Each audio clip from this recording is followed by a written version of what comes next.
शिव व्रत कथा। सावन सोमवार व्रत कथा इन हिंदी। एक समय की बात है, अमरपुर नामक नगर में एक धनवान व्यवसायी रहता था। उसका व्यापार बहुत दूर तक फैला हुआ था। यहाँ के सभी नगरवासी उसका बहुत आदर करते थे।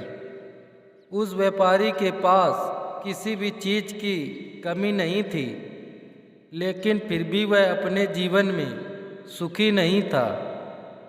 दरअसल उस व्यापारी का एक भी बेटा नहीं था,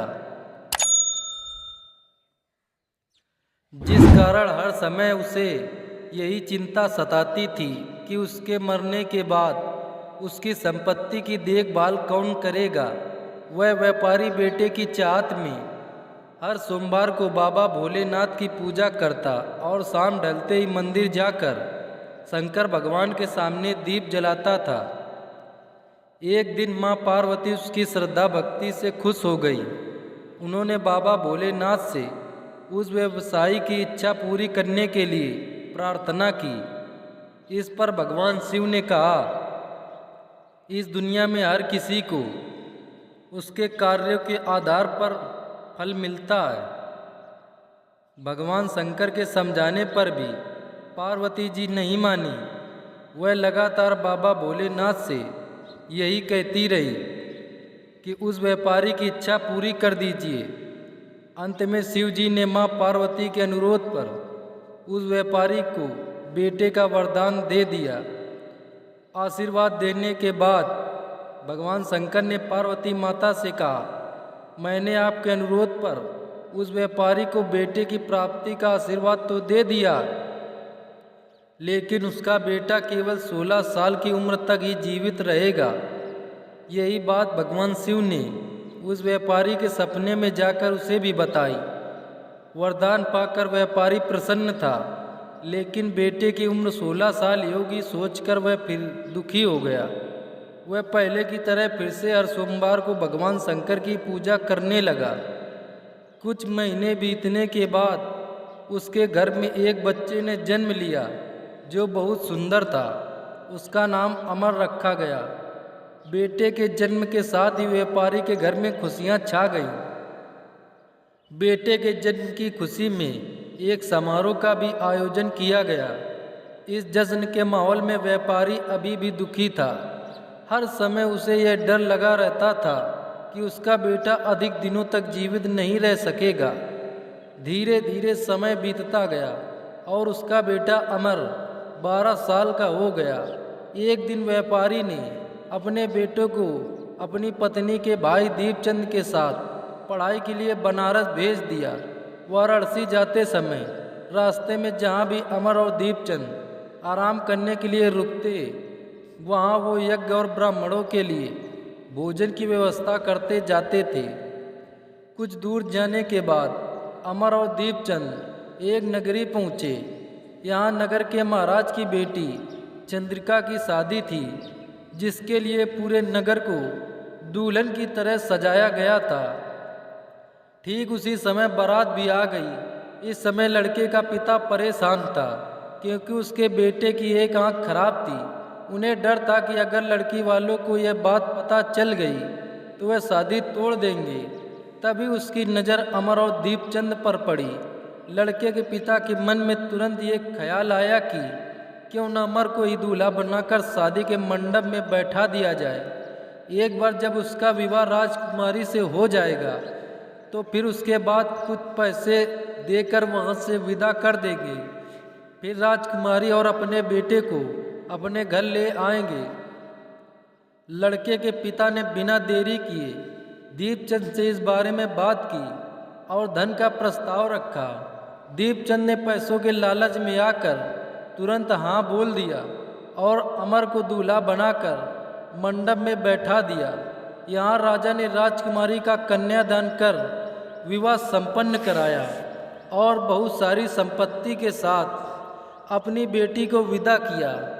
शादी के बाद जब अमर वहाँ से लौट रहा था तो उसे लगा कि झूठ बोलना सही नहीं है, और उसने राजकुमारी चंद्रिका के दुपट्टे पर सारी सच्चाई लिख दी। अमर ने लिखा, प्रिय राजकुमारी चंद्रिका, तुम्हारे साथ छल हुआ है। तुम्हारा विवाह मेरे साथ कराया गया। मैं एक व्यापारी का पुत्र हूँ और फिलहाल पढ़ाई के लिए वाराणसी जा रहा हूँ। तुम्हारी शादी जिससे तय हुई थी उसकी एक आंख खराब है। राजकुमारी ने यह सच जानने के बाद उस लड़के के साथ जाने से इनकार कर दिया और अपने पिता के साथ ही रहने लगी। उधर अमर वाराणसी के गुरुकुल में पहुंचकर पढ़ाई करने लगा। धीरे धीरे समय बीतता गया और अमर 16 साल का हो गया। इस दौरान उसने एक महायज्ञ का आयोजन किया। यज्ञ समाप्त होने के बाद अमर ने सभी ब्राह्मणों को खाना खिलाया और उन्हें कपड़े दिए। सारे काम खत्म करने के बाद अमर रात में अपने कमरे में सोने चला गया। भगवान शंकर के वरदान के मुताबिक उसी रात अमर के प्राण चले गए। अगली सुबह जब दीपचंद उस कमरे में पहुंचा तो उसने देखा कि अमर जीवित नहीं है। वह जोर जोर से रोने लगा। उसकी रोने की आवाज़ सुनकर आसपास के लोग भी इकट्ठा हो गए और अपना दुख जताने लगे। दीपचंद के रोने की आवाज़ भगवान शिव और माँ पार्वती के कानों तक भी पहुँची। यह सुन माता पार्वती ने कहा, हे स्वामी, मैं दीपचंद के रोने की इस आवाज़ को बर्दाश्त नहीं कर पा रही हूँ। कृपा करके इसके दुख को दूर करें। पार्वती जी की बात सुनकर बाबा भोलेनाथ अमर के पास पहुँचे। यहाँ उन्होंने देखा कि यह तो वही बालक है जिसे केवल 16 साल की उम्र तक ही जीवित रहने का आशीर्वाद मिला था। इसके बाद भगवान शिव सीधे माँ पार्वती के पास पहुँचे और कहा, हे गौरी, मरने वाला बालक उसी व्यापारी का पुत्र है। इसने अपनी उम्र पूरी कर ली है। यह सुन माता पार्वती ने भगवान शिव से एक बार फिर से आग्रह किया। उन्होंने कहा, स्वामी, आप कृपा करके इस बालक को दोबारा जीवित कर दें। इसे मृत देख इसके माता पिता भी अपने प्राण त्याग देंगे। माता पार्वती ने बाबा भोलेनाथ को याद दिलाया कि अमर के पिता उनके सबसे बड़े भक्त हैं। कई सालों से वह हर सोमवार को उनकी पूजा करते आ रहे हैं। माँ गौरी के अनुरोध पर भगवान शंकर ने अमर को जीवित होने का आशीर्वाद दिया और अमर दोबारा जिंदा हो गया। कुछ समय बाद जब अमर की पढ़ाई पूरी हो गई तो वह अपने मामा दीपचंद के साथ वापस अपने गांव चला गया। चलते चलते दोनों उसी नगरी में जा पहुँचे जहाँ राजकुमारी चंद्रिका से उसका विवाह हुआ था। यहाँ पहुंचकर अमर ने एक महायज्ञ किया। तभी पास से गुजर रहे उस नगर के महाराज ने महायज्ञ होते देखा। महाराज ने एक ही पल में अमर को पहचान लिया और महायज्ञ के समाप्त होते ही वो अमर और दीपचंद को अपने साथ ले गए। कुछ दिनों तक उन्होंने अमर और दीपचंद को अपने महल में ही रखा। उसके बाद महाराज ने संपत्ति और कपड़े देकर राजकुमारी को अमर के साथ भेज दिया। महाराज ने रास्ते में उनकी रक्षा के लिए कुछ सैनिक भी भेज दिए।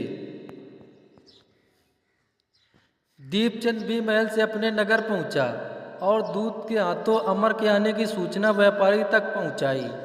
व्यापारी को जैसे ही पता चला कि उसका बेटा 16 साल की उम्र के बाद भी जीवित है तो वह बहुत खुश हुआ।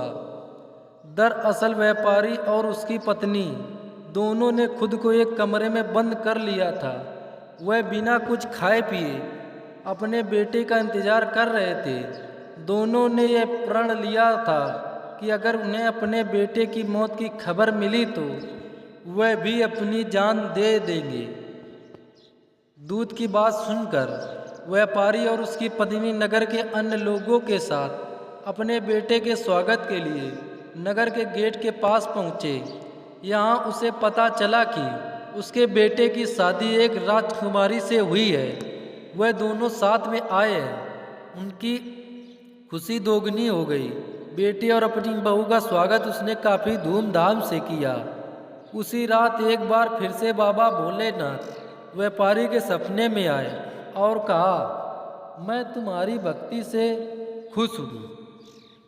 हर सोमवार को तुम मेरी पूजा करते हो, इसलिए मैंने तुम्हारे बेटे को लंबी उम्र का वरदान दिया है। भगवान शिव की यह बातें सुनने के बाद व्यापारी बहुत खुश हुआ।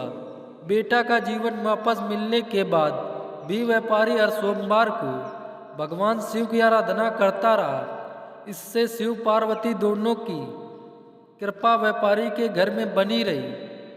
कहानी से सीख, अगर सच्चे मन से किसी चीज़ को पाने की चाह हो तो वह जरूर मिलती है, बस उसके लिए निरंतर प्रयास करते रहना चाहिए। दोस्तों, अगर यह कहानी अच्छी लगी हो तो लाइक कर दीजिए। अगर चैनल पर नए हो तो हमारे चैनल को सब्सक्राइब कर दीजिए। धन्यवाद।